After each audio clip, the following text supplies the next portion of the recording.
What's up everybody? Welcome back to the BTO Sports YouTube channel. So today's video, a little bit different because we're not disassembling anything or reassembling it yet, but I actually already filmed this video and then I got a little hint that some of the parts were gonna be back today, so I scrapped everything and I thought I'd refilm it and show you some of the more important parts that I'm sure you guys will appreciate me waiting a day to film the video. So plan was to get it on Thursday, but we're a day late. Oh well, it's how the story goes really. Anyway, so little update on the bike. We got a lot of really cool parts. So today, instead of working on the bike, I thought I'd show them off. And you guys can kind of get a picture in your mind of what it's gonna look like here in the next coming week. Really next week, we're gonna start reassembling it. So it's gonna go pretty fast from here on out. The biggest thing we were waiting on was the frame.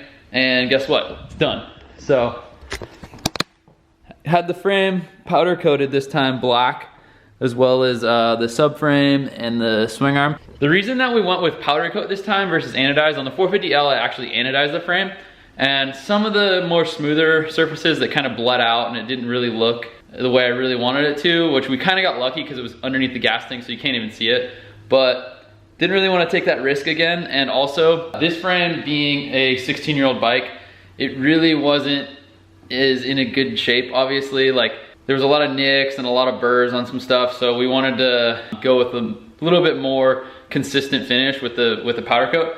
So yeah, that's basically the whole reason I went to. As far as durability goes, I'm gonna have to get back to you guys on that because I've never had a powder coated or anodized frame. The 450L held up really good the one day that I rode on the Supercross track, but beyond that, I don't really know. So this bike will get a lot more time, especially on track with boots and proper riding gear. So I guess we'll kind of have to see how the anodizing versus powder coat works out. But anyways, that's the whole backstory on why we did powder coat this time. So anyways, moving on from there, let's check out what we got going on for suspension. So I got these really trick forks that I'm gonna be throwing on these. These are actually for a newer model, so I'm retrofitting these on with a set of X-Trig triple clamps. These are obviously beautiful clamps. I've ridden with these quite a few times in the past when I was on the Troy Lee Honda team, and they perform very well. So excited to throw those on. I will have to press that stem out. It does come with this stem that is for the newer model bike. And I'm gonna have to press the old stem out of the stock clamps and press it into these. I've heard it fits pretty well, but again, that's another question that I'm gonna have to answer as this build goes along, and we're probably gonna find that out pretty soon here because I wanna throw the front end on this thing pretty fast.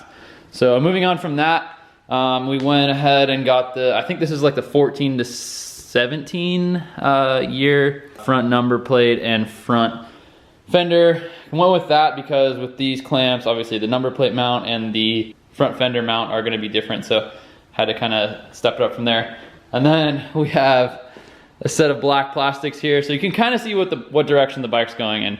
Black frame, as well as swing arm and subframe, and then red front, and everything else is black.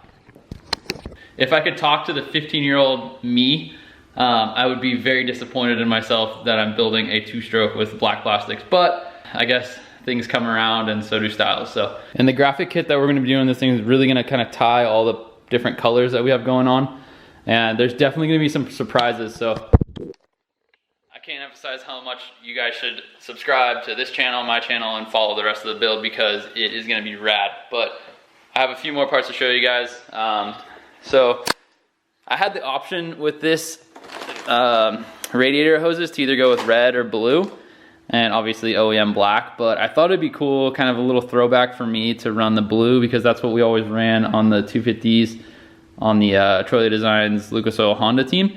And if you don't remember those bikes, they're always really cool looking. I'll throw one on the screen right now so you guys can refresh your memory. The rest of the parts are kind of miscellaneous, but I'll go through them. Chain, obviously, I've ran DID for a long time now, so keeping her the gold on gold as we always do.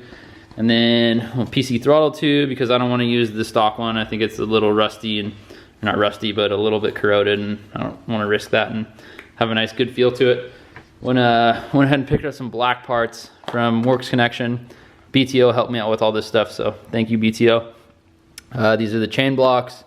We have the whole lever setup right here, the black perch, black lever, and the black adjuster, as well as some parts to go on the hydraulic stuff. Like this is gonna be really cool. It kind of ties into the next next pieces, which is the rest of the black parts that I got back from Moto Whips. Black brake, chain guide, linkage. The way that he does the linkage stuff really stokes me out. So he like kind of grinds down all the OEM like casting. I don't know, this isn't gonna focus, but it really kind of makes it look a little bit more aftermarket, and there's none of those ridges or anything like that. So he gets it really, really smooth surface before he gets it coated. And I'm a huge fan of details like that. So stoked that he went ahead and did that for me. He did that on my L too. I don't know if you guys remember one of these, but this is called a Kickstarter. Apparently back then they didn't have electric start, so you have to swing this thing out and kick it with your foot like a damn caveman. Engine hangers, as well as more linkage parts, more brake parts. Really stoked on all the way this stuff came out. Like I said, he definitely has an eye for detail, so I can appreciate that. I went over these parts on my personal vlog, but I'll go over them again if you guys didn't see that. We have the CMT all carbon tank here, which is absolutely beautiful with obviously the red accents, red billet parts. They also sent a disc guard and a lug guard. So as this all ties in, I think you guys will really appreciate the detail in that. This shock is extremely rare. So they only had these for like 2 years. This is a KYB factory, off the factory connection bikes. I think it's belonged to Laraco at one point. But again, extremely rare. I'm gonna get this coated. That's why it doesn't have a spring or anything like that, but need to get it taken apart first. So that's that. It has these ribs on the reservoir here, which are a really cool detail. And yeah, some more parts that obviously from disassembling the bike, but this is all OEM stuff. That's pretty much it, except for running the Renthal twin wall this time. I usually run the fat bar, but I think with this bike, I think it's gonna look better with a crossbar. Went with a 999 bend. I usually run a little bit taller than that, but with the difference in the saddle position versus where the clamps are on the 250, from my understanding and my memory, it's a little taller where the bar position is. So I'm gonna go with a little bit lower bar to kind of try and offset it. I know the bike's not gonna feel identical to my 450, and it never will, but I'm gonna try and get it at least like as a rider, like feeling wise, I'm gonna make it try and feel the same. And obviously the 2-stroke power band is gonna be very different, but we're gonna try and make it feel like it's home as much as we can. But that's pretty much it as far as parts. If you guys see anything that I missed, go ahead and comment, let me know. But we have a lot more coming next week, as well as a little update on power and a bunch of other stuff. And it's gonna start, really start picking up from here. So like I said earlier, subscribe to this channel, go subscribe to mine if you don't already, and I will see you guys next time. Thanks for tuning in. Later.